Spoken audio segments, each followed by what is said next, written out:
ನಮಃ ಹರಿ ಓಂ ಪ್ರಾಣಾದೇರೀಶಿತಾರಂ ಪರಮಸುಖನಿಧಿಂ ಸರ್ವದೋಷವ್ಯಪೇತಂ ಸರ್ವಾಂತಸ್ಥಂ ಸುಪೂರ್ಣಂ ಪ್ರಕೃತಿಪತಿಮಜಂ ಸರ್ವಬಾಹ್ಯಂ ಸುನಿತ್ಯಂ ಸರ್ವಜ್ಞಂ ಸರ್ವಶಕ್ತಿಂ ಸುರಮುನಿಮನುಜಾದ್ಯೈಃ ಸದಾ ಸೇವ್ಯಮಾನಂ ವಿಷ್ಣುಂ ವಂದೇ ಸದಾಹಂ ಸಕಲಜಗದನಾದ್ಯಂತ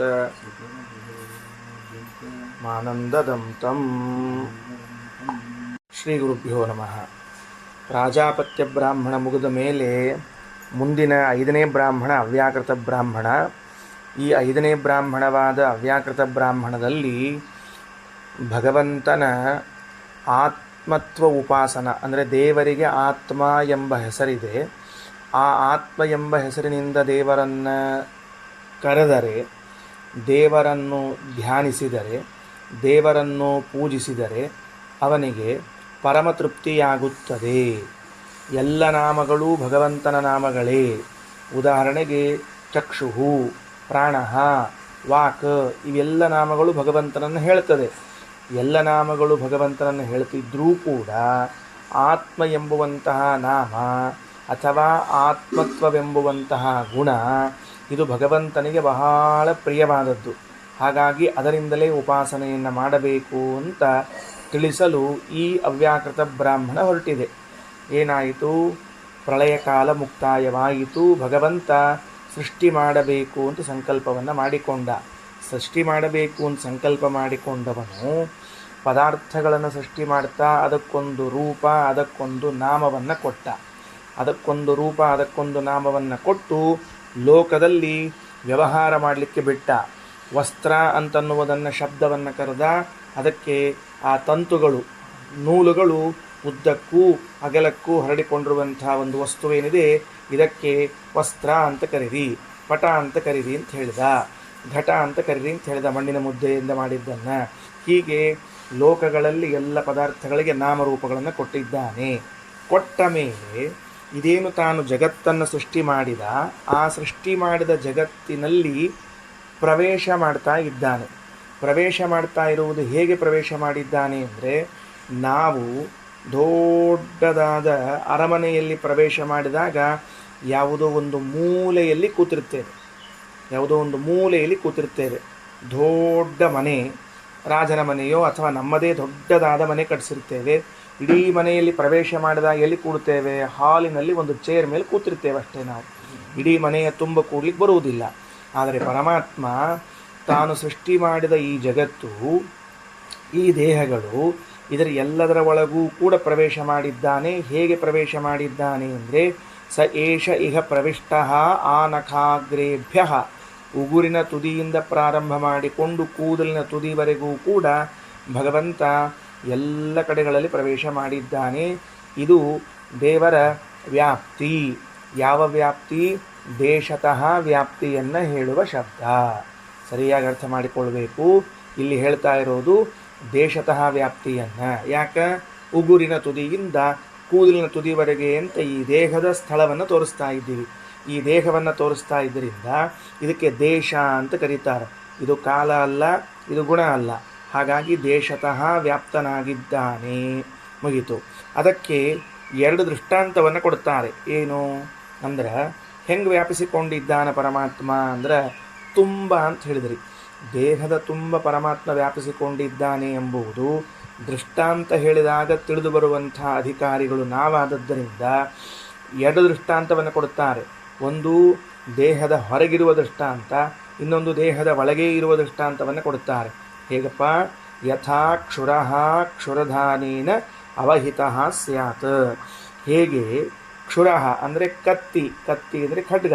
ಆ ಖಡ್ಗ, ಕ್ಷುರಧಾನ ಅಂದರೆ ವರೆ, ಆ ವರೆಯಲ್ಲಿ ತುಂಬಿಕೊಂಡಿರ್ತದೆ. ನೀವು ಖಡ್ಗವನ್ನು ಹಾಕಿಟ್ರಿ ಅಂದರೆ ಅದನ್ನು ತೆಗೆದ್ರೆ ಆಗ ಅದರೊಳಗೆ ಪೊಳ್ಳು ಬರ್ತದೆ, ಹೊರತಾಗಿ ಖಡ್ಗ ಹಾಕಿದಾಗ ಯಾವ ಪೊಳ್ಳು ಇರುವುದಿಲ್ಲ, ಅಂದರೆ ತುಂಬಿಕೊಂಡಿರ್ತದೆ. ಹಂಗೆ ಪೂರ್ಣ ದೃಷ್ಟಾಂತ ಇದು ಅಂತ ತಿಳ್ಕೊಬೇಡ್ರಿ. ಸಮ ಅಂತ ತಿಳ್ಕೊಬೇಡ್ರಿ. ಯಾಕಂದರೆ ಪೊಳ್ಳಿದ್ದೇ ಇರ್ತದೆ, ಇಲ್ಲ ತೆಗಿಲಿಕ್ಕೆ ಹಾಕ್ಲಿಕ್ಕೆ ಬರೋದು ಕಷ್ಟ ಆಗ್ತದೆ. ಈಗ ಖಡ್ಗದ ದೃಷ್ಟಾಂತವನ್ನು ಬಿಟ್ಟರೆ ಇವತ್ತಿನ ಕಾಲದ ದೃಷ್ಟಾಂತ ಏನು? ಈ ಪೊಲೀಸರು ಟೊಂಕಕ್ಕೊಂದು ಚರ್ಮದ ಬೆಲ್ಟ್ ಕಟ್ಕೊಂಡಿರ್ತಾರೆ, ಅದರೊಳಗೆ ಅವ್ರು ಪಿಸ್ತೂಲ್ ಇಟ್ಕೊಂಡಿರ್ತಾರೆ. ಅದರ ಪಿಸ್ತೂಲ್ ಪೂರ್ಣ ಇರ್ತದೆ, ಅದರ ಆಕಾರದ್ದೇ ಇರ್ತದೆ, ತೆಗಿಲಿಕ್ಕೆ ಬರ್ತದೆ, ಹಾಕ್ಲಿಕ್ಕೆ ಬರ್ತದೆ. ತದ್ವತ್ ಈ ದೇಹದಲ್ಲಿ ಭಗವಂತ ಒಳಗೆ ಪೂರ್ಣ ಪ್ರವೇಶ ಮಾಡಿ ಕೂತಿದ್ದಾನೆ. ಒಂದು ಇನ್ನೊಂದು ದೃಷ್ಟಾಂತ ಕೊಡ್ತಾರೆ. ಏನು ದೃಷ್ಟಾಂತ? ಇನ್ನೊಂದು ವಿಶ್ವಂಭರೋವ ವಿಶ್ವಂಭರ ಕುಲಾಯೇ. ಈ ಶಬ್ದಾರ್ಥ ಆಗೋದು ತುಂಬ ಕಠಿಣ ಅಂತ ಅಂದುಕೊಂಡು ಶ್ರೀಮದಾಚಾರ್ಯರು ಬಹಳ ಸೊಗಸಾಗಿ ಭಾಷ್ಯ ಬರೀತಾರೆ. ವಾಯುದೇವರಿಗೆ ವಿಶ್ವಂಭರ ಅಂತ ಹೆಸರಿದೆಯಂತೆ. ಎಷ್ಟು ಜನ ಕೇಳಿದ್ದೇವೆ ನಾವು? ಗಣಪತಿಯಲ್ಲಿ ಒಳಗಿರುವ ವಿಶ್ವನಾಮಕ ಪರಮಾತ್ಮನಿಗೆ ವಿಶ್ವಂಭರ ಅಂತ ಕೇಳಿದ್ದೀವಿ. ನೋಡ್ರಿ, ಹೊಸದಾದ ನಾಮ. ವಾಯುದೇವರಿಗೆ ವಿಶ್ವಂಭರ ಅಂತ ಹೆಸರು. ಬರೆದಿಟ್ಕೊಳ್ರಿ ಕೆಳಗಡೆಗೆ. ಭಾಷ್ಯದಲ್ಲಿ ಶ್ರೀಮದಾಚಾರ್ಯ ಹೇಳ್ತಾರೆ, ಮತ್ತೆ ವಿಶ್ವಂಭರೋ ವಾಯುಹು ಅಂತ ತಿಳಿಸಿಕೊಟ್ಟಿದ್ದಾರೆ. ವಿಶ್ವಂಭರೋ ವಾಯುಹು ಅಂತ ಕೊಟ್ಟರೆ, ಭರ ಅಂತನ್ನೋ ಶಬ್ದಕ್ಕೆ ವಾಯುದೇವರು ಅಂತ ಅರ್ಥ ಮಾಡಿಬಿಟ್ಟಿರಿ. ಆದರೆ ವಿಶ್ವಂಭರ ಶಬ್ದವನ್ನು ಬಿಡಿಸಿದಾಗ ಬರುವುದೇನು? ವಿಶ್ವಂ ಬಿಭರ್ತಿ ಇತಿ ವಿಶ್ವಂಭರ. ಜಗತ್ತನ್ನು ಹೊತ್ತುಕೊಂಡಿರ್ತಾರೆ, ಆದ್ದರಿಂದ ಅವರಿಗೆ ವಿಶ್ವಂಭರ ಅಂತ ಕರಿಬೇಕು. ಹಾಗಾದರೆ ವಾಯುದೇವರು ಜಗತ್ತನ್ನು ಎಲ್ಲಿ ಹೊತ್ತುಕೊಂಡಿದ್ದಾರೆ ಅಂತ ಕೇಳಿದ್ರೆ, ಸಪ್ತಸ್ಕಂದಗತೋ ಲೋಕಾನ್ ಯೋ ಬಿಭರ್ತಿ ಮಹಾಬಲಃ ವಾಯುನಾ ವೈ ಗೌತಮ ಸೂತ್ರೇಣ. ಎರಡು, ಒಂದು ಪುರಾಣ ವಾಕ್ಯವನ್ನು ಹಾಗೂ ಒಂದು ವೇದವಾಕ್ಯವನ್ನು ಉದಾಹರಿಸಿ ರಘುತ್ತಮ ಸ್ವಾಮಿಗಳವರು ಹೇಳ್ತಾರೆ, ಸಪ್ತಸ್ಕಂಧಗತಃ 7 ವಿಭಾಗವನ್ನು ಮಾಡಿಕೊಂಡಿದ್ದಾರೆ ವಾಯುದೇವರು. ಅಂದರೆ ಇಲ್ಲಿಂದ ಭೂಮಿಯಿಂದ ಪ್ರಾರಂಭ ಮಾಡಿಕೊಂಡು ಮೇಲಿನ ಲೋಕಗಳವರೆಗೆ ಈ ವಾಯುಮಂಡಲಗಳು 7 ರೀತಿಯಿಂದ ಇವೆ. 7 ರೀತಿಯ ವಾಯುಮಂಡಲಗಳಲ್ಲಿದ್ದುಕೊಂಡು ಈ ಸಂಪೂರ್ಣವಾದ ಇದನ್ನು ಜಗತ್ತನ್ನು ಧರಿಸಿದ್ದಾರೆ. ಆದ್ದರಿಂದ ವಾಯುದೇವರಿಗೆ ವಿಶ್ವಂಭರ ಅಂತ ಕರಿಬೇಕು.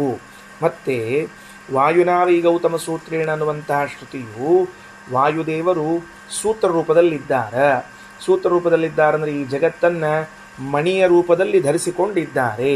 ಕೃಷ್ಣ ಗೀತೆಯಲ್ಲಿ ಹೇಳುವಾಗ ಮೈ ಸರ್ವಮಿದಂ ಪ್ರೋತಂ ಸೂತ್ರೇ ಮಣಿಗಣ ಇವ ಅಂತ ದೃಷ್ಟಾಂತ ಕೊಟ್ಟಿದ್ದಾನೆ. ಹಾಗಾಗಿ ಈ ಎಲ್ಲ ಬೇರೆ ಮಾತುಗಳನ್ನು ಪರಾಮರ್ಶೆ ಮಾಡಿದಾಗ ಏನು ತಿಳಿದು ಬರ್ತದೆ? ವಾಯುದೇವರಿಗೆ ವಿಶ್ವಂಭರ ಎಂಬ ಹೆಸರಿದೆ ಅಂತ ತಿಳಿದು ಬರ್ತದೆ. ಸರಿ, ವಿಶ್ವಂಭರ ವಾಯುದೇವರು ವಿಶ್ವಂಭರ ಕುಲಾಯ. ವಿಶ್ವಂಭರ ಕುಲಾಯ ಅಂದರೆ ಈ ದೇಹ, ಈ ದೇಹಕ್ಕೆ ವಿಶ್ವಂಭರ ಕುಲಾಯ ಅಂತ ಕರೀತಾರೆ. ಶರೀರದಲ್ಲಿ ವಾಯುದೇವರು ಪ್ರವೇಶ ಮಾಡಿದಂತೆ. ನೋಡ್ರಿ, ಶರೀರದಲ್ಲಿ ವಾಯುದೇವರು ಪ್ರವೇಶ ಮಾಡಿದಂತೆ ಅಂತ ದೃಷ್ಟಾಂತ ಯಾಕೆ ಕೊಟ್ಟಾರ ಅಂತಂದ್ರೆ, ವಾಯುದೇವರು ಈ ಶರೀರದಲ್ಲಿ ಇಲ್ಲದೆ ಇರುವ ಸ್ಥಳವಿಲ್ಲ, ಪೂರ್ಣ ತುಂಬಿಕೊಂಡಾರೆ. ಆಕ್ಸಿಜನ್ ಸಪ್ಲೈ ಅಂತನ್ನೋದು ದೇಹದಲ್ಲಿರುವ ಎಲ್ಲ ಇಂದ್ರಿಯಗಳಿಗೂ ಆಗಬೇಕು, ಮಾಂಸಕ್ಕಾಗಬೇಕು, ಚರ್ಮಕ್ಕಾಗಿ ಎಲ್ಲದಕ್ಕೂ ಆಗಬೇಕು. ಒಂದು ಭಾಗದಲ್ಲಿ ವಾಯು ಸಂಚಾರ ಇಲ್ಲದೆ ಹೋದರೆ ದೇಹ ಒಣಗಿ ಹೋಗ್ತದೆ. ಆದ್ದರಿಂದ ವಿಶ್ವಂಭರ ಎಂದು ಕರೆಸಿಕೊಳ್ಳುವ ವಾಯುದೇವರು ದೇಹದಲ್ಲಿ ಹೇಗೆ ತುಂಬಿ ಪ್ರವೇಶ ಮಾಡಿದ್ದಾರೋ, ಖಡ್ಗವು ತನ್ನ ವರೆಯಲ್ಲಿ ಹೇಗೆ ಪ್ರವೇಶ ಮಾಡಿದೆಯೋ, ಹಾಗೆ ಪರಮಾತ್ಮನು ಈ ದೇಹವನ್ನು ನಿರ್ಮಾಣ ಮಾಡಿ ಇದಕ್ಕೆ ಒಂದು ನಾಮ ರೂಪವನ್ನು ಕೊಟ್ಟು ಆ ನಖಾಗ್ರೇಭ್ಯ ಕೂದಲಿನ ತುದಿಯಿಂದ ಪ್ರಾರಂಭ ಮಾಡಿಕೊಂಡು ಉಗುರಿನ ತುದಿಯವರೆಗೆ ತುಂಬಿಕೊಂಡು ಕೂತಿದ್ದಾನೆ. ಇಷ್ಟು ಆ ಮಂತ್ರದ ಭಾವ. ಮುಂದೆ ನೋಡ್ರಿ, ತಮ್ನ ಪಶ್ಯಂತಿ. ಮತ್ತೊಂದು ಮಹತ್ವದ ಮಾತು. ದೇವರು ನಮಗೆ ಕಾಣಂಗಿಲ್ಲ ಅಂತ ನಾವು ಗೋಳಾಡ್ತಿರ್ತೀವಿ. ಯಾಕೆ ಕಾಣಂಗಿಲ್ಲ? ಅವ ಭಾಳ ಸಣ್ಣ ಇರಬೇಕು ವಸ್ತು, ಅದಕ್ಕೆ ಕಾಣಲಿಕ್ಕಿಲ್ಲ. ಅಥವಾ ಭಾಳ ದೂರ ಇರಬೇಕು ವಸ್ತು, ಅದಕ್ಕೆ ಕಾಣಲಿಕ್ಕಿಲ್ಲ ಅಂತಂದ್ರೆ ಉಪನಿಷತ್ತಂತದ ನಿನ್ನ ದೇಹದ ತುಂಬಿಕೊಂಡಿದ್ದಾನೆ ದೊಡ್ಡ ವಸ್ತು. ನಿನ್ನ ದೇಹದ ಅಳತೆ ಎಷ್ಟದ ಅಷ್ಟಿದ್ದಾನೆ. ನಿನ್ನ ದೇಹದ ಒಳಗೆ ಇದ್ದಾನೆ, ಹತ್ತಿರ ಇದ್ದಾನೆ. ದೂರನೂ ಇಲ್ಲ, ಸಣ್ಣನೂ ಇಲ್ಲ, ಹತ್ತಿರ ಇದ್ದಾನೆ, ದೊಡ್ಡ ವಸ್ತು ಇದ್ದಾನೆ. ಆದರೂ ಅವನನ್ನು ತಮ್ನ ಪಶ್ಯಂತಿ, ಜನ ನೋಡುವುದಿಲ್ಲ. ಜನ ಏನು ಮಾಡುವುದಿಲ್ಲ? ನೋಡುವುದಿಲ್ಲ. ಕುಂತಿ ಭಾಗವತದಲ್ಲಿ ಸ್ತೋತ್ರದಲ್ಲಿ ಒಂದು ಮಾತನ್ನು ಅಂತಾಳೆ. ಏನಂತಾಳೆ ಅಂದ್ರೆ, ಅಲಕ್ಷ್ಯಂ ಸರ್ವಭಾವಾನಾಂ ಅಂತರ್ಬಹಿರಪಿ ಧ್ರುವಂ. ಭಗವಂತ ನಮ್ಮ ಒಳಗೂ ತುಂಬಿಕೊಂಡಿದ್ದಾನೆ, ಹೊರಗೂ ತುಂಬಿಕೊಂಡಿದ್ದಾನೆ. ಇಷ್ಟು ಒಳಗೂ ಹೊರಗೂ ತುಂಬಿಕೊಂಡು ಜೊತೆಗಿದ್ರೂ ನಾವು ಅವನು ನೋಡೋದಿಲ್ಲ. ಯಾಕೆ ನೋಡೋದಿಲ್ಲ ಅಂದ್ರೆ, ನಮ್ಮ ಲಕ್ಷ್ಯ ಅವ ಆಗಿಲ್ಲ. ನೋಡದೇ ಇರಲಿಕ್ಕೆ ಕಾರಣ ಏನು? ನಮ್ಮ ಲಕ್ಷ್ಯ ಅವ ಆಗಿಲ್ಲ. ಈಗ ನೀವು ಈ ಬ್ಯಾಸಿಗೆಗಾಲದಾಗ ಹುಣಸೆ ಹಣ್ಣು ಬರೋ ಕಾಲ ಇರ್ತದೆ ನೋಡ್ರಿ. ಅವಾಗ ಒಂದು ಕಡೆ ಹುಣಸೆ ಹಣ್ಣು ಬರ್ತಲ್ಲ, ಬ್ಯಾಸಿಗೋ ಚಲ ಯಾವಾಗ ಹುಣಸೆ ಹಣ್ಣು ಬರ್ತದೆ ಮಾರ್ಕೆಟ್ನಾಗ. ನೀವು ಮಾರ್ಕೆಟಿಗೆ ಹೋಗಿದ್ದೀರಿ. ಮಾರ್ಕೆಟಿಗೆ ಹೋದಾಗ ಮಾರ್ಕೆಟ್ ಒಳಗೆ ಬೆಲ್ಲ, ಸಕ್ಕರೆ, ತುಪ್ಪ, ಎಣ್ಣೆ ಅಷ್ಟು ಅದ ಅಂಗಡಿ ಒಳಗೆ ಎಲ್ಲ ಅವ. ನಿಮ್ಗೆ ಯಾವುದೂ ಕಾಣಿಸವಲ್ಲಾಗ್ಯದ. ನಿಮಗೇನು ಕಾಣಿಸ್ಲಿಕ್ಕತ್ತದ? ಹುಣಸೆ ಹಣ್ಣು ಎಲ್ಲದ, ಹುಣಸೆ ಹಣ್ಣು ಇಲ್ಲದ, ಹುಣಸೆ ಹಣ್ಣು ಇಲ್ಲದ, ಹುಣಸೆ ಹಣ್ಣು ಅದ. ಯಾಕಂದ್ರೆ ನಿಮ್ಮ ಲಕ್ಷ್ಯ ಹುಣಸೆ ಹಣ್ಣು ಆದದ್ದಕ್ಕೆ ಅಲ್ಲೇ ಬೆಲ್ಲ, ಅಲ್ಲೇ ಮೆಣಸಿನಕಾಯಿ, ಅಲ್ಲೇ ತುಪ್ಪಿದ್ರು ಯಾವುದೂ ಕಾಣಿಸ್ವಲ್ಲಾಗ್ಯದ. ಕಾಣಿಸೋದು ಯಾವುದು? ಎಲ್ಲಿ ಹುಣಸೆ ಹಣ್ಣು, ಎಲ್ಲಿ ಹುಣಸೆ ಹಣ್ಣು ಅಂತ. ಹಂಗೆ ನಮ್ಮ ದೇಹದ ತುಂಬ ಪರಮಾತ್ಮ, ಹೊರಗೆ ಪರಮಾತ್ಮ ಎಲ್ಲ ಕಡೆ ತುಂಬಿದ್ರೂ ನಮ್ಮ ಲಕ್ಷ್ಯ ಪರಮಾತ್ಮ ಅಲ್ಲ. ಆದ್ದರಿಂದ ಅವ್ನು ಕಾಣಿಸೋಲ್ಲಾಗ್ಯಾನ. ಬೇರೆ ಬೇರೆ ವಿಷಯಗಳಷ್ಟೇ ಕಾಣಿಸ್ಕೋತ ಕೂತಾವೆ. ಅದಕ್ಕೆ ತಮ್ಮನ್ನ ಪಶ್ಯಂತಿ ಕುಂತಿ ಅಂತಾಳೆ ವೇದ ಅಂತದ. ನಾವು ಅವನನ್ನು ನೋಡೋದಿಲ್ಲ. ಯಾಕಂದ್ರೆ ನಮ್ಮ ಗುರಿ ಅವ ಅಲ್ಲಲ್ಲ. ನಮ್ಮ ಗುರಿ ಅವ ಅಲ್ಲ, ಬೇರೆ ಇದ್ದ ನಮ್ಗಮ್ಮ. ಭಾಳ ದೂರಗಿದ್ರೆ ವಸ್ತು ಕಾಣಿಸಂಗಿಲ್ಲ, ಭಾಳ ಸಣ್ಣ ಇದ್ರೂ ಕಾಣಿಸಂಗಿಲ್ಲ. ಪರಮಾತ್ಮ ಒಳಗ ಇದ್ದಾನೆ, ಹತ್ತಿರ ಇದ್ದಾನೆ, ದೂರ ಏನಿಲ್ಲ. ಅಲಕ್ಷಂ ಸರ್ವಭಾವಾನಾಂ ಅಂತರ್ಬಹಿರಪಿ ಧ್ರುವಂ ಅಂತ ತಿಳಿದುಕೊಂಡು ಕುಂತಿ ಹೇಳಿದಂತೆ ಉಪನಿಷತ್ತು ತಮ್ಮನ್ನ ಪಶ್ಯಂತಿ ಅಂತ ಹೇಳಿದಂತೆ ಇಷ್ಟ ಆಯಿತು.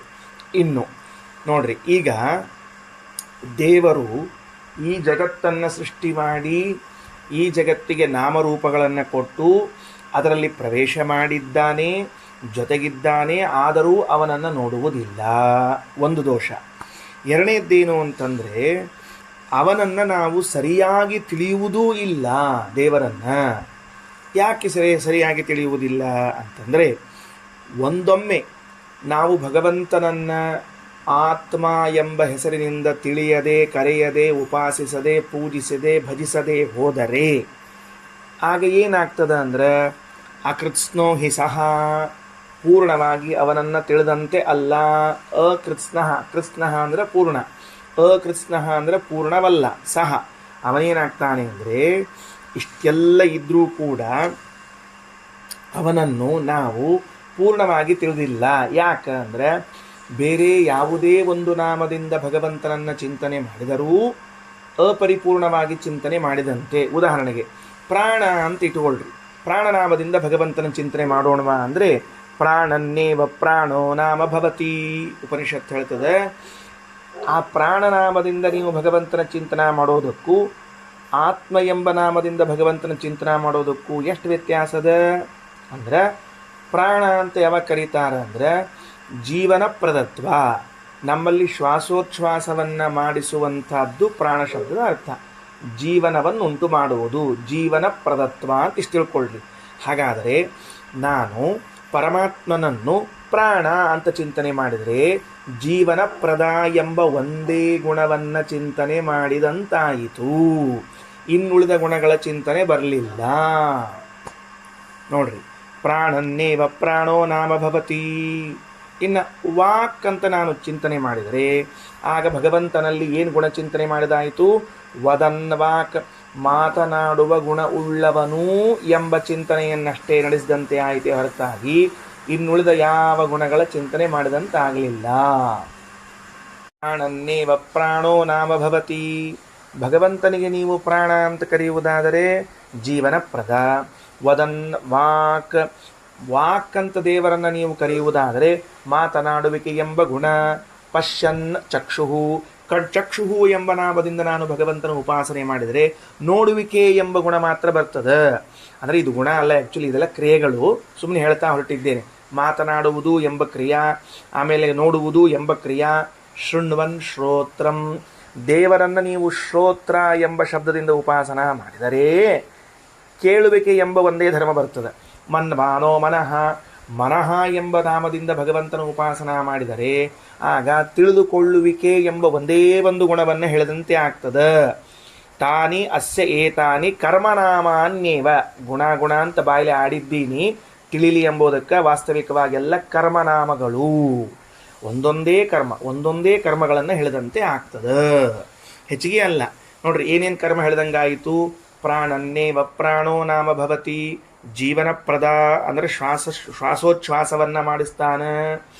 ವದನ್ ವಾಕ್, ವಾಕ್ ಶಬ್ದದಿಂದ ಭಗವಂತನ ಉಪಾಸನೆ ಮಾಡಿದರೆ ಮಾತನಾಡುತ್ತಾನೆ ಎಂಬ ಕ್ರಿಯಾ. ಪಶ್ಯನ್ ಚಕ್ಷುಹು, ಚಕ್ಷುಹು ಎಂಬ ನಾಮದಿಂದ ಭಗವಂತನ ಉಪಾಸನ ಮಾಡಿದರೆ ನೋಡುವ ಕ್ರಿಯಾ. ಶೃಣ್ವನ್ ಶ್ರೋತ್ರಂ, ಶ್ರೋತ್ರ ಶಬ್ದದಿಂದ ಭಗವಂತನ ಉಪಾಸನ ಮಾಡಿದರೆ ಕೇಳುವಿಕೆ ಕ್ರಿಯಾ. ಮನ್ವಾನೋ ಮನಃ, ಮನಃ ಎಂಬ ಶಬ್ದದಿಂದ ನಾವು ಭಗವಂತನ ಚಿಂತನೆ ಮಾಡಿದರೆ ತಿಳಿದುಕೊಳ್ಳುತ್ತಾನೆ ಅಂತ ಆಗ್ತದೆ ಹೊರತಾಗಿ ಇದಕ್ಕಿಂತ ಬೇರೆದೇನಾಗುವುದಿಲ್ಲ. ಹಾಗಾದರೆ ಒಂದೊಂದೇ ಕರ್ಮಗಳನ್ನು ಮಾಡಿದಂತಾಯಿತು. ಅದಕ್ಕೆ ಹಿಂದಿನ ಶಬ್ದ ಅಕೃತ್ಸ್ನೋಹಿ ಸಹ, ಪೂರ್ಣ ಆಗಲಿಲ್ಲ, ಪೂರ್ಣ ಆಗಲಿಲ್ಲ. ನನಗೆ ಈಗ ಒಂದು ಮಾತು ಅನ್ನಿಸ್ತು, ಹೇಳ್ಬಿಡ್ತೀನಿ. ಒಂದು ಮಾತು ಅನ್ನಿಸ್ತು, ಹೇಳ್ಬಿಡ್ತೀನಿ. ಏನು ಅಂದರೆ, ವಾಕ್ ಎಂಬ ನಾಮದಿಂದ ಭಗವಂತನ ಉಪಾಸನ ಮಾಡಿದರೆ ಮಾತನಾಡುವ ಕ್ರಿಯಾ ಎಂಬ ಒಂದು ಕ್ರಿಯೆಯನ್ನು ಉಪಾಸನೆ ಮಾಡಿದಂತೆ ಆಗ್ತದೆ. ಅಷ್ಟೇನಾ? ಅಲ್ಲ. ಇದಕ್ಕೆ ಇನ್ನೊಂದು ಮುಖ ಇದೆ. ಏನು ಮುಖ ಇದೆ ನೋಡ್ಕೊಳ್ರಿ. ಹಾಗಾದರೆ ದೇವರು ಮೂಕನಲ್ಲ. ಹಾಗಾದರೆ ದೇವರು ಮೂಕನಲ್ಲ. ಮಾತನಾಡುವ ಕ್ರಿಯೆಯನ್ನು ಹೇಳ್ತೀವಿ ಅಂದಾಗ ತದ್ವಿರುದ್ಧವಾದ ಕ್ರಿಯೆ ಅವನಲ್ಲಿ ಇಲ್ಲ, ಮೂಕೀಭವನ ಇಲ್ಲ ಅವನಲ್ಲಿ. ಹಾಗಾದರೆ ದೇವರನ್ನ ವಾಕ್ ಎಂಬ ಶಬ್ದದಿಂದ ಉಪಾಸನ ಮಾಡ್ತಾ ಇದ್ರೆ ದೇವರು ಮಾತನಾಡುತ್ತಾನೆ ಎಂಬ ಕ್ರಿಯೆ ಉಳ್ಳವನು, ಹಾಗಾಗಿಯೇ ಅವನು ಮೂಕನಲ್ಲ, ದೋಷ ದೂರತ್ವದ ಜೊತೆಗೆ ಕ್ರಿಯಾ ಉಳ್ಳವನು ಎಂಬ ಚಿಂತನೆಯನ್ನು ಮಾಡಲಿಕ್ಕೆ ಬರ್ತದೆ. ದೇವರಿಗೆ ಚಕ್ಷುಹು ಎಂಬ ಶಬ್ದದಿಂದ ಉಪಾಸನೆ ಮಾಡಿದರೆ, ಕರೆದರೆ ನೋಡುತ್ತಾನಾದ್ದರಿಂದ ದೇವರು ಅನ್ನುವುದಾದರೆ ಅವನು ಕುರುಡನಲ್ಲ ಎಂಬ ಅರ್ಥವೂ ಬರುತ್ತದೆ. ಶೃಣ್ವನ್, ಕೇಳುತ್ತಾನಾದ್ದರಿಂದ ಕಿವಿ ಎಂಬ ಶಬ್ದದಿಂದ ಕರೆಯುವುದಾದರೆ ದೇವರು ಕಿವುಡನಲ್ಲ. ಇದರಂತೆ ಮನ್ವಾನೋ ಮನಃ, ತಿಳಿಯುತ್ತಾನಾದ್ದರಿಂದ ದೇವರನ್ನ ಮನಃ ಅಂತ ಕರೆಯುವುದಾದರೆ ದೇವರು ದಡ್ಡನಲ್ಲ, ಮದಡನಲ್ಲ, ಎಬಡನಲ್ಲ, ಹುಚ್ಚನಲ್ಲ ಅಂತ ಅರ್ಥ ಆಗ್ತದೆ. ಒಂದೊಂದು ಶಬ್ದಗಳಲ್ಲಿ ಒಂದೊಂದು ಕ್ರಿಯೆಯನ್ನು ಹೇಳುವುದರ ಜೊತೆಗೆ ತದ್ವಿರುದ್ಧವಾಗಿರುವಂಥ ಕ್ರಿಯಾಭಾವವನ್ನೂ ಹೇಳ್ತಾ ಇದೆ. ಸರಿ ಆಯ್ತಾ? ಹಾಗಾಗಿಯೇನೆ ದೇವರು ಗುಣಪೂರ್ಣ ಅಂತ ಹೇಳಿದರೇನೆ ಅರ್ಥಾತ್ ದೋಷದೂರ ಅಂತ ಹೇಳಿದಂತೆ ಆಯಿತು. ಕಾರಣ ಏನು? ಆ ಶಬ್ದವು ತನ್ನ ಅರ್ಥವನ್ನು ಹೇಳುವುದರ ಜೊತೆಗೆ ತನ್ನ ವಿರುದ್ಧಾರ್ಥವನ್ನು ನಿಷೇಧ ಮಾಡಿಯೇ ಮಾಡ್ತದೆ. ರೂಪವಾನ್ ಅಂತ ಇಟ್ಟುಕೊಳ್ರಿ. ದೇವರು ರೂಪವುಳ್ಳವನು ಅಂತ ಹೇಳಿದ ಕೂಡಲೇ ಆ ಶಬ್ದ ಏನು ಮಾಡ್ತದೆ? ದೇವರಲ್ಲಿ ರೂಪ ಇದೆ, ಕುರೂಪ ಇಲ್ಲ. ಆದ್ದರಿಂದಲೇನೇ ಶಾಸ್ತ್ರದಲ್ಲಿ ಯಾವಾಗಲೂ ಕೂಡ ಭಗವಂತನಲ್ಲಿ ಗುಣಗಳನ್ನು ಹೇಳುವ ಶಬ್ದಗಳು ಹೆಚ್ಚಿಗೆ ಅವ, ದೋಷಗಳಿಲ್ಲ ಅಂತ ಹೇಳುವ ಶಬ್ದಗಳು ಕಡಿಮೆ ಅವ. ಯಾಕಂದ್ರೆ ಈ ಶಬ್ದವು ತನ್ನ ಅರ್ಥ ಹೇಳುವುದರ ಜೊತೆಗೆ ನಿಷಿದ್ಧವಾದ ಅರ್ಥವನ್ನು ಒಂದು ಹೇಳ್ಬಿಡ್ತದೆ ಅದು. ಆದ್ದರಿಂದ ಸಮಸ್ಯೆ ಇಲ್ಲ ಅಂತ ಇಟ್ಕೊಂಡಿದ್ದಾರೆ. ಸರಿ, ಮುಂದೆ ತಾನ್ಯಸ್ಯ ಏತಾನಿ ಕರ್ಮನಾಮಾನಿ ಸಹಾಯ ಅತ ಏಕೈಕಮುಪಾಸ್ತೆ ನ ಸವೇದ. ಹಾಗಾಗಿ ಯಾವ ಅಧಿಕಾರಿಯು ಏಕೈಕಮುಪಾಸ್ತೆ, ಒಂದೊಂದೇ ಶಬ್ದಗಳನ್ನು, ಒಂದೊಂದೇ ಮಾತುಗಳನ್ನು ಉಪಾಸನ ಮಾಡ್ತಾನೋ ನ ಸವೇದ, ಅವನು ಸರಿಯಾಗಿ ತಿಳಿದವನಲ್ಲ. ಯಾಕ? ಅಕೃತ್ಸ್ನೋ ಹಿ ಏವ ಏಷೋ ಅತ ಏಕೈಕೇನ ಭವತಿ, ಅಪೂರ್ಣವಾಗಿ ಬಿಡುತ್ತದೆ ಇವನು ಒಂದೊಂದರಿಂದ ತಿಳಿದುಕೊಂಡದ್ದಾದರೆ. ಹಿಂದೆ ಬಂದದ ವಿಷಯ, ಅದನ್ನೇ ಮತ್ತೊಂದ್ಸರಿ ಇದನ್ನು ಮಾಡ್ಲಿಕ್ಕತ್ತಾರ, ನೆನಪು ಮಾಡಿಕೊಳ್ಳಿಕತ್ತಾರ. ಅಕೃತ್ಸ್ನೋ ಹೇವ ಏಷಃ ಏಕೈಕೇನ ಭವತಿ. ಸರಿ ಸ್ವಾಮಿ, ನಿಮ್ಮ ಅಭಿಪ್ರಾಯ ಅರ್ಥ ಆಯಿತು. ಏನು ನಿಮ್ಮ ಅಭಿಪ್ರಾಯ ಅರ್ಥ ಆಯಿತು ಅಂದರೆ, ಭಗವಂತನು ಜನ್ಮಾದ್ಯಸ್ಯ ಯತಃ ಅಂತ ಹೇಳಿಕೊಂಡು ಇಷ್ಟು ದೊಡ್ಡದಾದ ಪ್ರಪಂಚವನ್ನು ನಿರ್ಮಾಣ ಮಾಡಿಕೊಟ್ಟು, ಆ ಪ್ರಪಂಚಕ್ಕೊಂದು ಆಕಾರವನ್ನು, ಒಂದು ನಾಮವನ್ನು ಕೊಟ್ಟು, ರೂಪನಾಮಗಳನ್ನು ಕೊಟ್ಟು ವ್ಯವಹಾರ ಮಾಡಲಿಕ್ಕೆ ಹೇಳಿ, ಆ ಪ್ರಪಂಚದಲ್ಲಿ ತಾನೇ ಪ್ರವಿಷ್ಟನಾಗಿ ಅದರ ಪ್ರವೃತ್ತಿ ಉಂಟಾಗಲಿ ಅಂತ ಮಾಡಿದ ಭಗವಂತನನ್ನು ನೀವು ಅಪೂರ್ಣವಾಗಿ ಚಿಂತನೆ ಮಾಡಬೇಡ್ರಿ, ಪೂರ್ಣವಾಗಿ ಚಿಂತನೆ ಮಾಡ್ರಿ ಅಂತ. ಯಾಕೆ ನಾವು ಭಗವಂತನನ್ನು ಅಪೂರ್ಣವಾಗಿ ಚಿಂತನೆ ಮಾಡಿದಂತೆ ಆಗ್ತದೆ ಅಂದರೆ, ಬೇರೆ ಯಾವ ನಾಮಗಳಿಂದ ಭಗವಂತನನ್ನು ಚಿಂತನೆ ಮಾಡಿದರೂ, ಧ್ಯಾನ ಮಾಡಿದರೂ ಒಂದೊಂದೇ ಗುಣಗಳನ್ನು ಚಿಂತನೆ ಮಾಡಿದಂತೆ ಆಗ್ತದೆ. ಅದರಿಂದ ಯಾವ ಅಧಿಕಾರಿಯೂ ಕೂಡ ಭಗವಂತನನ್ನು ಚಿಂತಿಸುವಾಗ ಯಾವುದೋ ಬೇರೆ ನಾಮದಿಂದ ಚಿಂತಿಸಬೇಡ್ರಿ. ಮತ್ತೇನು ಮಾಡಬೇಕು? ಆತ್ಮೇತ್ಯೇವ ಉಪಾಸೀತ ಬಂತು. ಆತ್ಮೇತ್ಯೇವ ಉಪಾಸೀತ, ಆತ್ಮ ಎಂಬುದಾಗಿ ಭಗವಂತನ ಉಪಾಸನೆ ಮಾಡ್ರಿ. ಅತ್ರ ಹೇತೆ ಸರ್ವ ಏಕಂ ಭವಂತಿ, ಈ ಆತ್ಮ ಎಂಬ ಶಬ್ದದಲ್ಲಿ ಎಲ್ಲ ಗುಣಗಳು ಒಂದಾಗುತ್ತವೆ.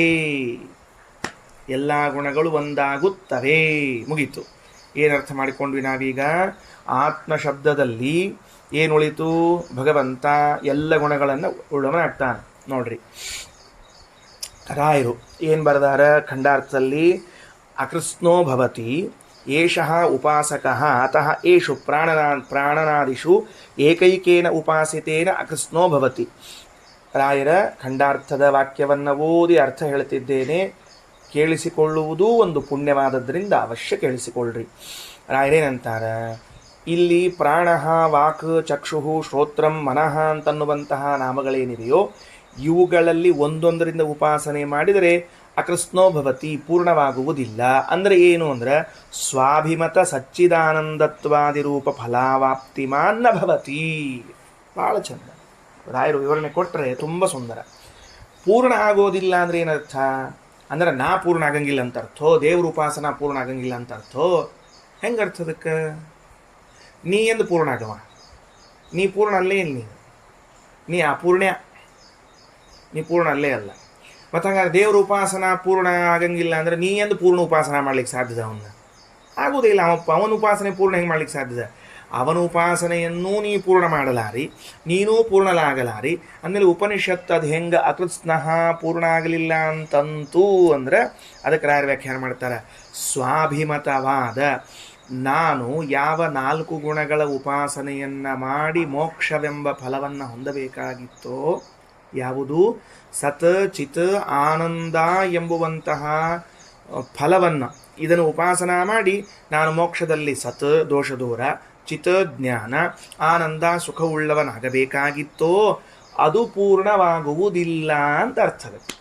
ಪೂರ್ಣವಾಗುವುದಿಲ್ಲ ಅಂದರೆ ಏನೋ ಪೂರ್ಣ ಆಗಂಗಿಲ್ಲ ಅಂತಲ್ಲ, ದೇವರ ಪೂಜಾ ಪೂರ್ಣ ಆಗಂಗಿಲ್ಲ, ನಾ ಪೂರ್ಣ ಆಗಂಗಿಲ್ಲ ಅಲ್ಲ, ನಿನ್ನ ಅಭಿಮತವಾದ ಅಂದರೆ ಸ್ವಾಭಿಮತವಾದ ಸಚ್ಚಿದಾನಂದಾತ್ಮರೂಪ ಗುಣದ ಉಪಾಸನೆಯಿಂದ ಬರಬೇಕಾದ ಫಲ ಪೂರ್ಣವಾಗುವುದಿಲ್ಲ. ರಾಯರ ವಿವರಣೆ ಮುಂದೆ ನೋಡ್ರಿ. ಅದರಿಂದ ಏನು ಮಾಡ್ಬೇಕು ಹಂಗಾರ? ಆತ್ಮೇತ್ಯು ಉಪಾಸೀತ ಅತ್ರ ಹೇತೆ ಸರ್ವ ಏಕಂ ಭವಂತಿ. ಅತ್ರ ಅನ್ನೋ ಶಬ್ದಕ್ಕೆ ಆತ್ಮಶಬ್ದಾರ್ಥೇ, ಅತ್ರ ಅನ್ನೋ ಶಬ್ದಕ್ಕೆ ಏನು ಅರ್ಥ ಬರ್ಕೋಬೇಕು? ಆತ್ಮಶಬ್ದ ಅರ್ಥದಲ್ಲಿ. ಇವೆಲ್ಲವೂ ಏಕಂ ಭವಂತಿ ಅಂದರೆ ಅಂತರ್ಭೂತ ಆಗ್ತದೆ. ಯಾವುದು? ಏತೆ ಬುದ್ಧಿಸ್ಥಾಹ ಜ್ಞಾನಾನಂದಾದಯ ಪ್ರಾಗುಕ್ತ ಪ್ರಾಣಾನಾದಯಶ್ಚ ಏಕಂ ಭವಂತಿ ಅಂತರ್ಭವಂತಿ ಹಿ ಯಥೋ ಅತ ಇತಿ. ಬಹಳ ಮಹತ್ವದ ನೆನಪಿಟ್ಟುಕೊಳ್ರಿ. ಅತ್ರ ಏಕಂ ಭವಂತಿ ಅನ್ನೋ ಶಬ್ದದಿಂದ ಏನು ತಿಳಿಸಿಕೊಟ್ರು? ನಿಮಗೆ ಜಗತ್ತಿನೊಳಗೆ ಏನೇನು ಗುಣಗಳು ಅಂತವನೋ ಎಲ್ಲ ಗುಣಗಳು ಆತ್ಮಶಬ್ದಾರ್ಥದಲ್ಲಿ ಅಂತರ್ಭೂತವಾಗಿ ಬಿಡುತ್ತವೆ. ಆತ್ಮೇತೆ ಉಪಾಸೀತ ಅತ್ರ ಹೇತೆ ಸರ್ವ ಏಕಂ ಭವಂತಿ. ಎಲ್ಲ ಗುಣಗಳು ಇದರಲ್ಲಿ ಅಂತರ್ಭೂತವಾಗುತ್ತವೆ ಆತ್ಮಶಬ್ದದಲ್ಲಿ. ಅಂದರೆ ಆತ್ಮಶಬ್ದಕ್ಕೆ ನಾವು ಸ್ವಾಮಿ ಅನ್ನೋ ಅರ್ಥವನ್ನು ತಿಳ್ಕೊಂಡಿದ್ದೇವೆ. ಆ ಸ್ವಾಮಿ ಎಂಬ ಅರ್ಥದ ಜೊತೆಗೆ ಇನ್ನೆಲ್ಲ ಗುಣಗಳು ಕೂಡ ಇದರಲ್ಲಿ ಬರ್ತದೆ. ಬಂದ ಮೇಲೆ ಒಂದು ನೆನಪಿಟ್ಟುಕೊಳ್ರಿ, ಈಗ ಸ್ವಾಮಿತ್ವ ಅಂತನ್ನುವುದು ಪರಮೋಪಾಸನ. ಇದು ಬಹಳ ಶ್ರೇಷ್ಠವಾದ ಉಪಾಸನ, ಆತ್ಮಶಬ್ದದಿಂದ ಹೇಳುವಂತಹದ್ದು. ಬ್ರಹ್ಮಸೂತ್ರದಲ್ಲಿ ಹೇಳುವಾಗ ಓಂ ಆತ್ಮೇತಿ ತೂಪಗಚ್ಚಂತಿ ಗ್ರಾಹಯಂತಿ ಚ ಅನ್ನೋ ಸೂತ್ರ ಇದೆ. ಆ ಸೂತ್ರದ ಕೆಳಗಡೆಗೆ ಭಾಷ್ಯದಲ್ಲಿ ಒಂದು ಮಾತು, ಆ ಸೂತ್ರದ ಅರ್ಥವೂ ಅಷ್ಟೇ ಇದೆ, ಭಾಷ್ಯದಲ್ಲಿ ಒಂದು ಮಾತು ಹೇಳ್ತಾರೆ ಆಚಾರ್ಯರು. ಏನಂತಾರೆ? ನಮ್ಮ ಬಳಿಯಲ್ಲಿ ಪಾಠಕ್ಕೆ ಬರುವಂತಹ ಶಿಷ್ಯರಿಗೆ ಗುರುವು ಒಂದು ಪ್ರತಿಜ್ಞೆಯನ್ನು ಮಾಡಿಸ್ಬೇಕಂತೆ. ಹೆಂಗೆ ನಾವು ಮತ್ತು MBBS ಓದುವಾಗ, LLB ಓದುವಾಗ, ಅಥವಾ ಈ IPSಗಳನ್ನೆಲ್ಲ ಮಾಡುವಾಗ ಒಂದು ಪ್ರತಿಜ್ಞಾವಿಧಿ ಬೋಧನಾ ಅಂತಿರ್ತದೆ ಇಲ್ಲೋ? ಏನು ಪ್ರತಿಜ್ಞಾವಿಧಿ ಬೋಧನಾ? ಇದನ್ನು ನಾನು ಇದಕ್ಕೋಸ್ಕರ ಮಾಡುತ್ತೇನೆ ಪ್ರತಿಜ್ಞೆ ಮಾಡ್ತಾರೆ ಇಲ್ಲೋ? ವೈದ್ಯರಾಗುವಂಥ ವ್ಯಕ್ತಿ ಪ್ರತಿಜ್ಞೆ ಮಾಡ್ತಾನೆ, ನಾನು ರೋಗಿಗಳ ಸೇವೆಯನ್ನು ಮಾಡುತ್ತೇನೆ ಅಂತ ಪ್ರತಿಜ್ಞೆ ಮಾಡ್ತಾನೆ. ಮಾಡೋದು ಬಿಡೋದು ಮುಂದಿನ ವಿಷಯ, ಪ್ರತಿಜ್ಞೆ ಅಂತೂ ಮಾಡಬೇಕಾಗ್ತಿರ್ತದೆ. ಯಾಕಂದರೆ ಪ್ರತಿಜ್ಞಾನೂ ಮಾಡಲಿಲ್ಲ ಅಂತ ಅನ್ಸ್ಕೋಬಾರ್ದು ಅಂತ ಮಾಡ್ತಿರ್ತಾರೆ. ಹಾಗಾದರೆ ನಮ್ಮ ಬಳಿ ಪಾಠಕ್ಕೆ ಬರುವಂತಹ ಶಿಷ್ಯರಿಗೆ, ವಿದ್ಯಾರ್ಥಿಗಳಿಗೆ ಗುರು ಏನು ಹೇಳಿಸ್ಬೇಕು ಅಂದರೆ, ನಿನಗೆ ನಾ ಪಾಠ ಯಾವಾಗ ಹೇಳ್ತೀನಿ ಗೊತ್ತೇನೋ? ನೀನು ಭಗವಂತನನ್ನ ಸ್ವಾಮಿ ಎಂದು ಉಪಾಸನೆ ಮಾಡಿದರೆ ಮಾತ್ರ ನಿನಗೆ ಪಾಠ ಹೇಳುತ್ತೇನೆ. ನೀನು ದೇವರನ್ನ ಸ್ವಾಮಿ ಅಂತ ಉಪಾಸನೆ ಮಾಡದೇ ಇದ್ದರೆ ನನ್ನ ಕಡೆ ಪಾಠಕ್ಕೆ ಬರಬೇಡ.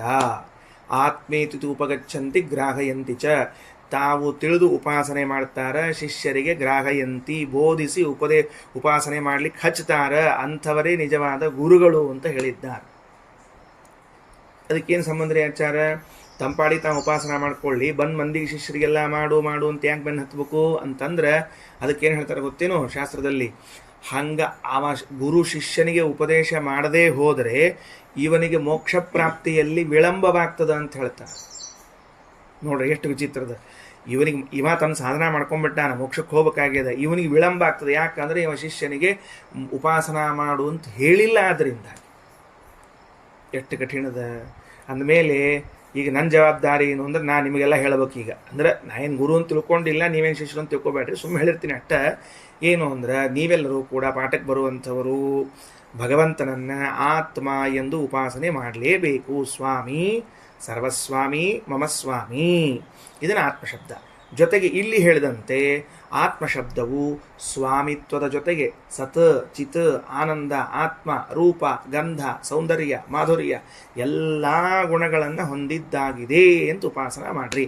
ಆಗ ಏನಾಗ್ತದೆ? ಪೂರ್ಣ ಆಗ್ತದೆ. ಉಪಾಸನ ಪೂರ್ಣ ಆಗ್ತದೆ ಅಂದ್ರೆ ಸ್ವಾಭಿಮತವಾದ ಸಚ್ಚಿದಾನಂದ ರೂಪವಾದ ಫಲವನ್ನು ಹೊಂದಲು ಅನುಕೂಲವಾಗುತ್ತದೆ. ಇಷ್ಟರ್ಥ. ಮುಂದೆ ನೋಡ್ರಿ. ತದೇತತ್ ಪದನೀಯಮಸ್ಯ ಸರ್ವಸ್ಯ ಯದಯಮ ಆತ್ಮ.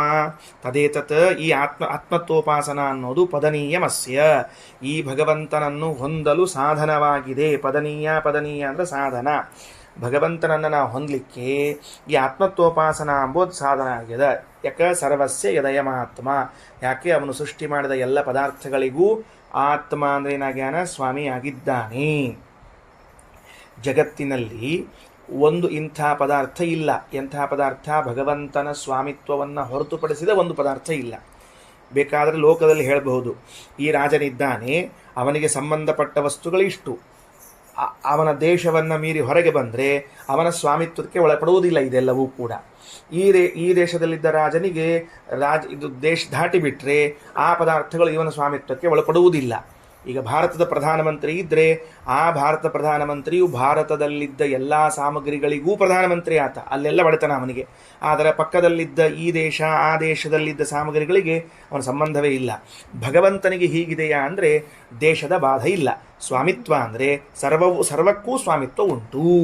ಅದಕ್ಕೆ ತದೇತತ್ ಪದನೀಯಮಸ್ಯ ಸರ್ವಸ್ಯ ಯದಯಮಾತ್ಮ. ಇದನ್ನು ತಿಳ್ಕೊಳ್ಬೇಕು. ಎಲ್ಲದಕ್ಕೂ ಅವನು ಸ್ವಾಮಿಯಾಗಿದ್ದಾನೆ ಎಂಬುದನ್ನು ತಿಳಿಬೇಕು. ಅನೇನ ಏತತ್ ಸರ್ವಂ ವೇದ. ಅನೇನ ಈ ಒಂದರಿಂದಲೇನೆ ಏತತ್ ಸರ್ವಂ ವೇದ ಎಲ್ಲವನ್ನು ತಿಳಿದಂತಾಯಿತು. ಆತ್ಮಶಬ್ದವೊಂದನ್ನು ತಿಳಿಯುವುದರಿಂದಾಗಿ ಭಗವಂತನ ಎಲ್ಲ ಗುಣಗಳನ್ನು ಕೂಡ ಏನು ಮಾಡಿದಂತಾಯಿತು? ತಿಳಿದಂತೆ ಆಯಿತು.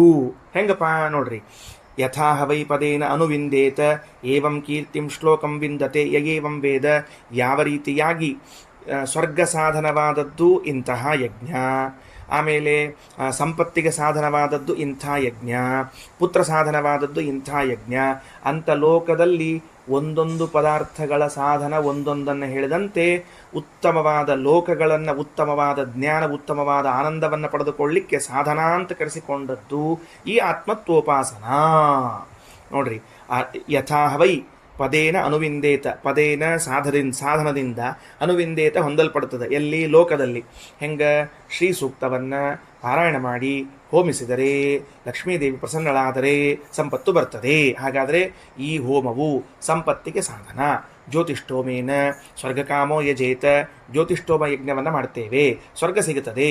ಜ್ಯೋತಿಷ್ಠೋಮ ಯಜ್ಞ ಸ್ವರ್ಗಕ್ಕೆ ಸಾಧನ. ಮೋಕ್ಷಕ್ಕೆ ಸಾಧನ ಯಾವುದು? ಆತ್ಮತ್ವೋಪಾಸನ ಅಂತರ್ಥ. ಕೀರ್ತಿಂ ಶ್ಲೋಕಂಚ ವಿಂದತೆ. ಅವ ಕೀರ್ತಿ ಮತ್ತು ಶ್ಲೋಕವನ್ನು ಪಡಿತಾನ. ಕೀರ್ತಿ ಹಾಗೂ ಶ್ಲೋಕ ಅಂದರೆ ಕೆಳಗೆ ಆಚಾರ್ಯ ಬರೀತಾರೆ, ಶಂ ಲೋಕಃ ಶ್ಲೋಕಃ ಪರಮಾನಂದಂ ಪರಮಜ್ಞಾನಂಚ ಇತ್ಯರ್ಥ. ಪರಮಾನಂದ ಪರಮಜ್ಞಾನವನ್ನು ಹೊಂದುತ್ತಾನೆ ಅಂತ ಅರ್ಥ ಅಂತ ತಿಳಿಸಿಕೊಟ್ಟಿದ್ದಾರೆ. ನೋಡ್ರಿ, ಇಷ್ಟು ಮಂತ್ರ ಆತಲ್ಲ, ಇಷ್ಟು ಮಂತ್ರಕ್ಕೆ ಭಾಷ್ಯವನ್ನು ಏನು ಬರೀತಾರೆ ಶ್ರೀಮದಾಚಾರ್ಯ. ವಿಶ್ವಂಭರೋ ವಾಯು. ಯಾವ ಶಬ್ದಾರ್ಥ ತಿಳಿಯಂಗಿಲ್ಲ, ಅದಕ್ಕೆ ವಿವರಣೆ ಕೊಡ್ತಾ ಹೋಗ್ತಾರೆ. ಅಕೃತ್ಸ್ನೋ ಹಿ ಸಹ ಇತ್ಯಸ್ಯ ಅಭಿಪ್ರಾಯ ಸಯೋತ್ ಏಕೈಕಮುಪಾಸ್ತೆ ನ ಸವೇದ ಇತ್ಯಾದಿ. ಅದು ಸಂಪೂರ್ಣವಾದಂತೆ ಆಗಲಿಲ್ಲ ಅಂತ ಒಂದು ವಾಕ್ಯ ಬಂದ್ಬಿಡ್ತೀವಿ ಮೊದಲು. ಅಕೃತ್ಸ್ನೋ ಹಿ ಸಹ ಅಂದ್ರೆ ಅವ ಪೂರ್ಣ ಆಗಲಿಲ್ಲ ಅಂತ. ಎದಕ್ಕೆ ಪೂರ್ಣ ಆಗಲಿಲ್ಲ ಅಂದ್ರೆ ಅದರ ವಿವರಣೆ ಕೊಡ್ತದೆ. ಏನಂತ? ಸಹ ಯಹ ಅತಃ ಏಕೈಕಮುಪಾಸ್ತೆ ನ ಸವೇದ ಇತ್ಯಾದಿ. ಅಂದ್ರೆ ಏನು ಹೇಳಿದ್ರು ಶ್ರೀಮದಾಚಾರ್ಯರು? ಹಿಂಗೆ ಹೇಳಿದ್ರು, ನೋಡ್ಕೊಳ್ರಿ. ಈ ಪುಟದ ಕೆಳಗಡೆಗೆ ಕೊನೆಗೆ ಅಕೃತ್ಸೋಹಿ ಸಹ ಅಂತದ, ಹೌದಾ? 487ನೇ ಪುಟದಲ್ಲಿ ಅಕೃತ್ಸ್ನೋಹಿ ಸಹ ಅಂತದ ನಿಮ್ಗೆ. ಅಲ್ಲ, ಆದಮೇಲೆ ಮುಂದೆ ಸಹ ಯಹ ಅತಃ ಏಕೈಕಮುಪಾಸ್ತೆ ರಸವೇದ ಅಂತ ತಿಳ್ಕೊಂಡು ಎಲ್ಲಿ ತನಕ ಹೋತದು ಮಂತ್ರ? ನಸವೇದ ನಸವೇದ ಅನ್ನೋವರೆಗೆ ಹೋಯ್ತದು. ಸರಿನಾ? ಅಂದ್ರೆ ಏನು ಹೇಳಿಕೊಟ್ರೆ ಶ್ರೀಮದಾಚಾರ್ಯ ಹೇಳಿ ನೋಡಂತೀಗ, ವೇದವು ತನ್ನ ವಾಕ್ಯಕ್ಕೆ ತಾನೇ ವ್ಯಾಖ್ಯಾನವನ್ನು ಮಾಡ್ತಾ ಇದೆ ಅಂತನ್ನೋ ಅಂಶವನ್ನು ಹೇಳಿಕತ್ತಾರೆ. ಗೊತ್ತಾಯ್ತಾ ಹೇಳಿದ್ದೇನೆ ಅಂತ ಹೇಳಿ? ಓದೋ ಕಾಲಕ್ಕೆ ನಾವು ಹೆಂಗೆ ಓದ್ಬೇಕೀಗ? ಅಕೃಷ್ಣೋ ಹಿ ಸಹ ಎಂಬ ವಾಕ್ಯವು ಒಂದು ಪ್ರತ್ಯೇಕ ವಾಕ್ಯ, ಸಹಾಯ ಅತಃ ಏಕೈಕಮುಪಾಸ್ತೆ ನಸವೇದ ಎಂಬುದೊಂದು ಪ್ರತ್ಯೇಕ ವಾಕ್ಯ. ಹಿಂಗೆ ಓದಬಾರ್ದು. ಶ್ರೀಮದಾಚಾರ್ಯ ಪ್ರಕಾರ ಹೆಂಗೆ ಓದಬೇಕು?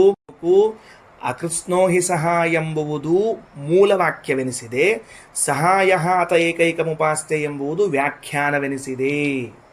ಅಂದ್ರೆ ಈಗ ಉದಾಹರಣೆಗೆ ಅನುವ್ಯಾಖ್ಯಾನಕ್ಕೆ ಶ್ರೀಮನ್ಯಾಯ ಸುಧಾ, ಅನುವ್ಯಾಖ್ಯಾನವು ಮೂಲ ಗ್ರಂಥವೆನಿಸಿದರೆ ಶ್ರೀಮನ್ಯಾಯ ಸುಧಾ ವ್ಯಾಖ್ಯಾನವೆನಿಸಿದೆ. ಹೇಗೋ ಅಕೃಷ್ಣೋ ಹಿ ಸಹ ಎಂಬುದು ಮೂಲವಾಕ್ಯವೆನಿಸಿ ಸಹಾಯ ಅತ ಏಕೈಕಮುಪಾಸ್ತೆ ಎನ್ನುವ ವಾಕ್ಯವು ವ್ಯಾಖ್ಯಾನವೆನಿಸಿದೆ. ಯಾಕೆ ಹೇಳ್ಬೇಕಾಯ್ತು ಶ್ರೀಮದಾಚಾರ್ಯ ಇದನ್ನ? ಅಂದ್ರೆ ಓದುವಾಗ ಇಡೀ ಉಪನಿಷತ್ತನ್ನು ನಾವು ಸಾಮಾನ್ಯವಾಗಿ 1 ಸಾಲು 2 ಸಾಲು 3 ಸಾಲು 4 ಸಾಲು ಅಂತ ಓದ್ಲಿಕ್ಕೆ ಹೊರಟಿರ್ತೇವೆ. ಇಲ್ಲಿ ಹಂಗಾಗಿಲ್ಲ. ಆ ವಾಕ್ಯಕ್ಕೆ ಈ ವಾಕ್ಯ ವ್ಯಾಖ್ಯಾನವೆನಿಸಿ ಒಂದೇ ವಾಕ್ಯವಾಗಿದೆ ಅಂತ ತಿಳಿಸ್ಬೇಕಾಗಿದೆ. ಏನಾಯ್ತು? ಪ್ರಾಣ ಇತ್ಯಾದಿ ನಾಮಾನಿ ಪರಮೇಶ್ವರಸ್ಯ ನ ಸರ್ವಗುಣ ಸಂಪೂರ್ಣತಾಂ ವದಂತಿ. ಪ್ರಾಣ ಮೊದಲಾದ ನಾಮಗಳು ಭಗವಂತನ ಎಲ್ಲ ಗುಣಪೂರ್ಣತ್ವವನ್ನು ಹೇಳುವುದಿಲ್ಲ. ಕಿಂತು ಮತ್ತೇನೆಂದರೆ ಪ್ರಾಣನಾದಿ ಕರ್ಮಕರ್ತೃತ್ವಮೇವ ವದಂತಿ. ಒಂದೊಂದೇ ಗುಣಗಳನ್ನು ಹೇಳುತ್ತದೆ. ಜೀವನ ಪ್ರದತ್ವ, ವಾಕ್ಪ್ರದತ್ವ ಇವುಗಳನ್ನು ಹೇಳುತ್ತದೆ. ಆತ್ಮಶಬ್ದ ಏವ ಸರ್ವಗುಣಪೂರ್ಣತ್ವಂ ವದತಿ. ಆತ್ಮಶಬ್ದವೇ ಸರ್ವಗುಣಪೂರ್ಣತ್ವವನ್ನು ಹೇಳುತ್ತದೆ. ಅಸ್ಯ ಸರ್ವಸ್ಯ ಗುಣಜಾತಸ್ಯ, ಈ ಎಲ್ಲ ಗುಣಗಳಿಗೂ ಅಯಮಾತ್ಮೈವ ಪದನೀಯ ಆಶ್ರಯ, ಇವನೊಬ್ಬನೇ ಆಶ್ರಯನಾಗಿದ್ದಾನೆ. ಯಸ್ಮಾತ್ ಅತಃ ತಂ ಸರ್ವಗುಣ ವಾಚಕೇನ ಆತ್ಮಶಬ್ದೇನೈವ ಉಪಾಸೀತ. ಹಾಗಾಗಿ ಆ ಭಗವಂತನನ್ನು ಭಗವಂತನ ಸರ್ವಗುಣಗಳನ್ನು ಹೇಳುವ ಆತ್ಮಶಬ್ದದಿಂದಲೇನೆ ಉಪಾಸನೆ ಮಾಡಬೇಕು. ಸರಿ ಆಯ್ತಾ ಏನಂತ ಹೇಳಿದ್ದು?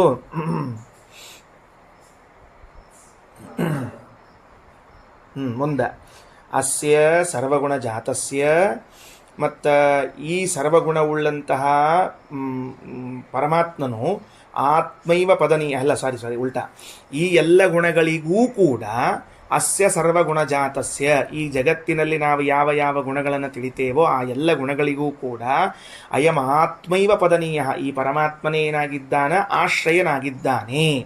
ಆಶ್ರಯನಾಗಿದ್ದಾನೆ. ಇಲ್ಲಿ ಪದನೀಯ ಎಂಬ ಶಬ್ದಕ್ಕೆ ನಾ ಆಗಲೇ ಸಾಧನ ಅಂತ ಹೇಳಿದ್ದೆ, ಈಗ ಆಶ್ರಯ ಅಂತ ಹೇಳಿಕತ್ತೀನಿ. ಅದಕ್ಕೆ ಎರಡೂ ಅರ್ಥ ಬರ್ತದೆ. ಯಸ್ಮಾದತಸ್ತಂ, ಆದ್ದರಿಂದ ಪರಮಾತ್ಮನನ್ನು ಸರ್ವಗುಣವಾಚಕ, ಎಲ್ಲ ಗುಣಗಳ ಅರ್ಥವನ್ನು ಎಲ್ಲ ಗುಣಗಳನ್ನೂ ತಿಳಿಸುವ ಆತ್ಮಶಬ್ದೇನೈವ ಉಪಾಸೀತ, ಆತ್ಮಶಬ್ದದಿಂದಲೇ ಉಪಾಸನಾ ಮಾಡಬೇಕು. ಅನೇನ ಹಿ ಏತತ್ ಸರ್ವಂ ವೇದ, ಈ ಒಂದು ಆತ್ಮಶಬ್ದದಿಂದಲೇ ಎಲ್ಲವನ್ನು ತಿಳಿದಂತಾಯಿತು. ಯಾಕೆಂದರೆ ಸರ್ವಜ್ಞಾನಪ್ರದ ತಸ್ಮಾತ್ ಸರ್ವಗುಣಪೂರ್ಣ ಇತ್ತೇವ ಉಪಾಸನಂ ತಸ್ಯ ಯುಕ್ತಂ. ಈ ಒಂದು ಆತ್ಮಶಬ್ದವು ಸರ್ವಜ್ಞಾನವನ್ನೂ ಉಂಟು ಮಾಡ್ತದೆ. ಎಲ್ಲ ಗುಣಗಳವ ಅಂದಮೇಲೆ ಎಲ್ಲ ಜ್ಞಾನ ಬಂದಂತಾಯಿತು. ಹಾಗಾಗಿ ಸರ್ವಗುಣ ಉಪಾಸನೆಯನ್ನೇ ಮಾಡಬೇಕು. ತದುಪಾಸನಾದೇವ ಸರ್ವಜ್ಞತ್ವಾದಯೋ ಗುಣ ಭವಂತಿ. ನಾವು ಭಗವಂತನಲ್ಲಿ ಆತ್ಮ ಎಂದು ಉಪಾಸನೆ ಮಾಡಿದರೇನೇ ನಮಗೆ ಸರ್ವಜ್ಞತ್ವಾದಿ ಗುಣಗಳು ಬರ್ತಾವ. ಯಥಾಯೋಗ್ಯಂ ಅನ್ನೋದು ಶೇಷ. ಅಂದಮೇಲೆ ಕಿಮುತಸ್ಯ, ಆ ಭಗವಂತನಿಗೆ ಸರ್ವಜ್ಞತ್ವಾದಿಗಳವ ಅಂತೇನು ಹೇಳಬೇಕು? ಇವೆಲ್ಲ ಭಾಳ ಡಿಟೇಲ್ ಅದ ರೀ, ಭಾಳ ಡಿಟೇಲ್ ಅದ. ಶ್ರೀಮದಾಚಾರ್ಯ ಭಾಷ್ಯ ಬಹಳ ಗಂಭೀರ. ಮೊದಲು ಹೇಳಿದ್ದು ಒಂದು ವ್ಯಾಖ್ಯಾನ ಒಂದು ವ್ಯಾಖ್ಯೇಯ ಅಂತ ಮಾಡಿದರು. ಈಗ ಕೈಮುತ್ಯ ನ್ಯಾಯ ತಂದುಬಿಟ್ರೆ ಇದ್ದಕ್ಕಿದ್ದಂತೆ ಭಗವಂತನ ಆತ್ಮತ್ವೋಪಾಸನೆಯನ್ನು ಮಾಡಿದರೆ ಅದರಲ್ಲಿ ಎಲ್ಲ ಗುಣಗಳು ಹೇಳಿದಂತೆ ಆಗ್ತದೆ ಅಂತ ಇಷ್ಟೇ ಅದಲ್ಲಿರೋದು. ಅದಕ್ಕೆ ಆಚಾರ್ಯ ವ್ಯಾಖ್ಯಾನ ಮುಂದಿನೇನು? ಆತ್ಮತ್ವೋಪಾಸನೆ ಮಾಡಿದವನೇ ಎಲ್ಲ ತಿಳ್ಕೊಂಡಂಗೆ ಆಗ್ತದೆ, ಅವನೇ ಸರ್ವಜ್ಞ ಆದಂಗೆ ಆಗ್ತಾನೆ ಅಂದಮೇಲೆ ಇನ್ನು ಅವ ಹೆಂಗೆ ಸರ್ವಜ್ಞ ಅಂತ ಹೇಳಿ ಅಂತ ಕೈಮುತ್ಯ ಮಾಡಿಬಿಟ್ರೆ ಅದನ್ನು. ಅಂದರೆ ಆ ಒಂದೊಂದು ವಾಕ್ಯಗಳನ್ನು ಹೊಸ ಹೊಸ ಮುಖದಲ್ಲಿ ಪರಿಚಯ ಮಾಡಿಸ್ತಾ ಹೊರಡ್ತಾರೆ. ಕಿಮುತಸ್ಯ ಪದ್ಯತೆ ಅನೇನ ಇತಿ ಪದಂ ಸಾಧನಂ ಬಂತು ನೋಡ್ರಿ. ಪದ ಅನ್ನೋ ಶಬ್ದಕ್ಕೆ ಸಾಧನ ಅಂತ ಅರ್ಥ ಬಂತು. ಅಂದ್ರೆ ಹಿಂಗೆ ಮಾಡೋಣಂತ. ಹಂಗಾರೆ ಏನಾಯಿತು?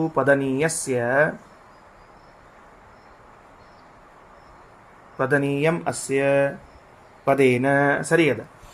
ಪದಂ ಅಂದ್ರೆ ಈಗ ಅಭಿಪ್ರಾಯ ಇಷ್ಟ ಆಯಿತು. ಪದನೀಯ ಅಂತನ್ನೋ ಶಬ್ದಕ್ಕೆ ಆಶ್ರಯ ಅಂತ ಮಾಡಿಕೊಂಡು ಪದ ಅಂತನ್ನೋ ಶಬ್ದಕ್ಕೆ ಸಾಧನ ಅಂತ ಮಾಡಿದಂಗೆ ಆಯ್ತು. ಈಗ ಏನಾಯಿತು? ಪದನೀಯ ಅನ್ನೋ ಶಬ್ದಕ್ಕೆ ಆಶ್ರಯ. ಭಗವಂತನು ಈ ಎಲ್ಲ ಗುಣಗಳಿಗೂ ಆಶ್ರಯನಾಗಿದ್ದಾನೆ, ಪದನೀಯ. ಪದ ಅಂತಂದ್ರೆ ಸಾಧನ. ಹಾಗಾದರೆ ಭಗವಂತನು ಸರ್ವಗುಣಗಳಿಗೆ ಆಶ್ರಯನಾಗಿದ್ದಾನೆ. ಆ ಸರ್ವಗುಣಾಶ್ರಯತ್ವ ಎಂಬ ಉಪಾಸನೆಯು ನಮಗೆ ಮೋಕ್ಷಕ್ಕೆ ಸಾಧನವಾಗಿದೆ. ಇಷ್ಟರ್ಥ ಬಂದಂತಾಯಿತು. ಯಥಾ ತತ್ತತ್ ಸಾಧನೇನ ತತ್ತತ್ ಫಲಂ ಪ್ರಾಪ್ನುಯಾತ್, ಯಾವ ರೀತಿಯಾಗಿ ಆಯಾ ಸಾಧನಗಳಿಂದ ಆಯಾ ಫಲವನ್ನು ಹೊಂದುತ್ತಾರೆ. ಉದಾಹರಣೆಗೆ ಕುದುರೆಯನ್ನು ಏರಿಕೊಂಡು ಗ್ರಾಮವನ್ನು ಹೊಂದುತ್ತೇವೆ, ಕುದುರೆಯನ್ನು ಏರಿಕೊಂಡು ಊರು ಮುಟ್ಟುತ್ತೇವೆ. ಹಾಗಾದರೆ ಊರು ಮುಟ್ಟುವಿಕೆ ಎಂಬ ಫಲಕ್ಕೆ ಕುದುರೆ ಎಂಬುದು ಸಾಧನವಾಯಿತು. ಅದರಂತೆ ಏವಂ ಸರ್ವಗುಣಯುಕ್ತತ್ವೇನ ಭಗವದುಪಾಸನಾತ್, ಸರ್ವಗುಣಗಳಿಂದ ಕೂಡಿದ ಭಗವಂತನ ಉಪಾಸನೆಯಿಂದ ಕೀರ್ತಿಂ ಶ್ಲೋಕಂಚ ವಿಂದತೆ, ಕೀರ್ತಿಯನ್ನು ಶ್ಲೋಕವನ್ನು ಹೊಂದುತ್ತಾರೆ. ಅಂದರೆ ಬಿಡಿಸ್ತಾರೆ ಶ್ರೀಮದಾಚಾರ್ಯರು. ಶಂ ಲೋಕಃ ಶ್ಲೋಕಃ. ಶ್ರೀಮದಾಚಾರ್ಯ ಕೈಯಾಗ ಭಾರತೀ ದೇವಿ ಸಿಕ್ಕರನ್ನ ಅರ್ಥನ ಮಾಡಲೇಬೇಕು ಅವರು. ಯಾಕ ಶಂ ಲೋಕಃ ಶ್ಲೋಕಃ ಅಂತಾರೆ. ಹೆಂಗೆ ಅರ್ಥ ಏನದಕ್ಕೆ? ಶಂ ಅನ್ನೋ ಶಬ್ದಕ್ಕೆ ಆನಂದ ಅಂತ ಅರ್ಥ, ಲೋಕಃ ಅನ್ನೋ ಶಬ್ದಕ್ಕೆ ಜ್ಞಾನ ಅಂತ ಅರ್ಥ. ಶಂ ಪ್ಲಸ್ ಲೋಕಃ ಬರ್ಕೊಂಡಿರೋದ್ರಲ್ಲಿ ನೀವೆಲ್ಲರೂ ಹೆಂಗೆ ಬರ್ಕೋಬೇಕು? ಶಂ ಅಂತ ಬರ್ಕೊಂಡು ಈಸಿಕೊಲ್ಟು ಹಾಕ್ಕೊಂಡು ಸುಖ, ಲೋಕ ಅಂತ ಬರ್ಕೊಂಡು ಈಸಿಕೊಲ್ಟು ಹಾಕ್ಕೊಂಡು ಜ್ಞಾನ ಅಂತ ಬರ್ಕೋಬೇಕು. ಅಲ್ಲಿ ಶ್ಲೋಕ ಅಂತ ಇಷ್ಟ ಅದ. ಶ್ರೀಮದಾಚಾರ್ಯ ಶಮ್ ಅನ್ನೋ ಶಬ್ದಕ್ಕೆ ಸುಖ, ಲೋಕ ಅನ್ನೋ ಶಬ್ದಕ್ಕೆ ಜ್ಞಾನ ಅಂತ ಇಷ್ಟು ಹೇಳಿದ್ರೆ ಹ್ಞೂ ಅನ್ಬೋದಾಗಿತ್ತು. ಪರಮಾನಂದಂ ಪರಮಜ್ಞಾನಂಚ ಅಂತಂತಾರಲ್ಲ, ಪರಮಾನಂದ ಪರಮಜ್ಞಾನ ಅಂತ ಕರೆದ್ರಲ್ಲ. ಮತ್ತೆ ಅದೆಲ್ಲಿಂದ ಬಂತು ಅಂದರೆ ಅದಕ್ಕೆ ಯಾವ ವಿಶೇಷಣಗಳೂ ಇಲ್ಲದೇ ಇದ್ದ ಶಬ್ದಗಳು ಪರಮತ್ವಾರ್ಥವನ್ನೇ ಹೇಳ್ತದೆ. ಆಚಾರ್ಯರು ಅಂತಂದ್ರೆ ಯಾವ ಆಚಾರ್ಯರು? ಶ್ರೀಮದಾಚಾರ್ಯ ಅಂತೆ ಅರ್ಥ ಮುಖ್ಯ. ನಮ್ಮನ್ನೆಲ್ಲ ಹೇಳಬೇಕಾದ್ರೆ ನಮ್ಮ ಹೆಸರು ಹೇಳಿ ಆಚಾರ್ಯ ಅನ್ಬೇಕಾಗ್ತದೆ ಮುಂದೆ. ಹಂಗೆ ಸುಖ ಅಂತ ಹೇಳಿಬಿಟ್ರೆ ಈ ಸರ್ವಗುಣವಾಚಕವಾದ ಆತ್ಮತ್ವೋಪಾಸನೆಯನ್ನು ಮಾಡಿದರೆ, ಅಂದರೆ ಆತ್ಮಶಬ್ದದಿಂದ ಭಗವಂತನ ಉಪಾಸನೆ ಮಾಡಿದರೆ ಸುಖವಾಗುತ್ತದೆ. ಅಂದರೆ ಪರಮ ಸುಖ ಆಗ್ತದಂತೆ ಅರ್ಥ. ಏನು ಸಂಸಾರ ಸುಖ ಆಗ್ತದಂತ ಅರ್ಥ ಏನು ಮತ್ತದಕ್ಕೆ ಅಲ್ಲ. ಜ್ಞಾನವಾಗುತ್ತದೆ ಅಂದರೆ ಪರಮಜ್ಞಾನವಾಗ್ತದಂತ ಅರ್ಥ, ಅಪರೋಕ್ಷ ಜ್ಞಾನ ಆಗ್ತದಂತ ಅರ್ಥ ಅದಕ್ಕೆ. ಹಾಗಾಗಿ ಶಂ ಲೋಕಃ ಶ್ಲೋಕಃ ಪರಮಾನಂದಂ ಪರಮಜ್ಞಾನಂಚ ಇತ್ಯರ್ಥ. ಅಲ್ರಿ ಆಚಾರ್ಯ, ಶಂ ಅಂದ್ರೆ ಸುಖ ಅನ್ನೋದು ನಾವು ಕೇಳಿ ಕರೆಕ್ಟ್ ಅದ. ಲೋಕಃ ಅನ್ನೋ ಶಬ್ದಕ್ಕೆ ಊರು ಅಂತ ಅರ್ಥ, ಪ್ರದೇಶ ಅಂತ ಅರ್ಥ, ಭೂಮಿ ಅಂತ ಅರ್ಥ. ಈ ಜ್ಞಾನ ಅಂತ ಎಲ್ಲಿಂದ ತಂದ್ರೆ ನೀವು? ಲೋಕಸ್ತು ಭುವನೇ ಜನೆ, ಭುವನ ಅಂತ ಅರ್ಥದ. ಭೂಲೋಕ, ಭೂರ್ಲೋಕ, ಸ್ವರ್ಲೋಕ, ಮಹರ್ಲೋಕ, ಲೋಕ ಹೇಳ್ರಿ. ಹೆಂಗೆ ತಂದ್ರಿ ಅಂದರೆ ಆಚಾರ ಅಂತಾರೆ ಲುಕ್ ಪ್ರಕಾಶೆ ಇತಿ ಧಾತೋಹೋ. ಸಂಸ್ಕೃತದಲ್ಲಿ ಲುಕ್ ಪ್ರಕಾಶೆ ಅಂತನ್ನುವಂತಹ ಧಾತು ಅದ. ಪ್ರಕಾಶ ಅನ್ನೋದು ಧಾತುವಿನ ವ್ಯಾಖ್ಯಾನ, ಲುಕ್ ಅನ್ನೋದು ಧಾತು. ಅದರಿಂದ ಲುಕ್ ಎಂಬ ಶಬ್ದದಿಂದ ಲೋಕ ಅಂತ ಆಗ್ತದೆ. ಇಂಗ್ಲಿಷ್ನಾಗೂ ಅಷ್ಟೇ ಅಲ್ವಾ? ಲುಕ್ ಅಂದ್ರೆ ಏನು? ನೋಟ. ಲುಕ್ ಹೆಂಗದ ನೋಡು ಅಂತಿರ್ತಾರೆ, ಅದಕ್ಕೆ ಕಾಣಿಸೋದು ಅಂತ ಅರ್ಥ. ಪ್ರಕಾಶ. ಹಾಗಿದ್ರೆ ನಿನ್ನ ಯಾರೋ ಕೇಳಿದ್ರಲ್ಲ ಇಂಗ್ಲೀಷ್ ಶಬ್ದಗಳೆಲ್ಲ ಬರ್ತಾವೋ ಇಲ್ಲೋ ಅಂತ ತಿಳ್ಕೊಂಡು ಬಂತು ನೋಡ್ರಿ. ಈಗ ಲುಕ್ ಪ್ರಕಾಶ ಅಂತ ಬಂತೀಗಲ್ಲಿ. ಹಾಗಾದರೆ ಪ್ರಕಾಶ ಅನ್ನೋ ಅರ್ಥ ಏನು ತಿಳಿಸ್ಬೇಕು? ಜ್ಞಾನ ಅಂಬೋದು ತಿಳಿಸ್ತದೆ, ಬೇರೆ ಏನು ತಿಳಿಸೋದಿಲ್ಲ. ಆದ್ದರಿಂದ ಲೋಕ ಶಬ್ದದಿಂದ ಪ್ರಕಾಶವನ್ನು, ಜ್ಞಾನವನ್ನು, ಶಂ ಶಬ್ದದಿಂದ ಸುಖವನ್ನು ಹೇಳ್ತಾರಾದ್ದರಿಂದ ಸರ್ವಗುಣಗಳನ್ನು ತಿಳಿಸಿಕೊಡುವಂತಹ ಆತ್ಮಶಬ್ದದಿಂದ ಭಗವಂತನ ಉಪಾಸನೆಯನ್ನು ಮಾಡಿದರೆ ಪರಮಜ್ಞಾನವೆನಿಸಿದ ಅಪರೋಕ್ಷ ಜ್ಞಾನವೂ ಪರಮಸುಖವೆನಿಸಿದ ಮೋಕ್ಷವೂ ಸಿಗುತ್ತದೆ. ಶ್ರೀಕೃಷ್ಣಾರ್ಪಣಮಸ್ತು.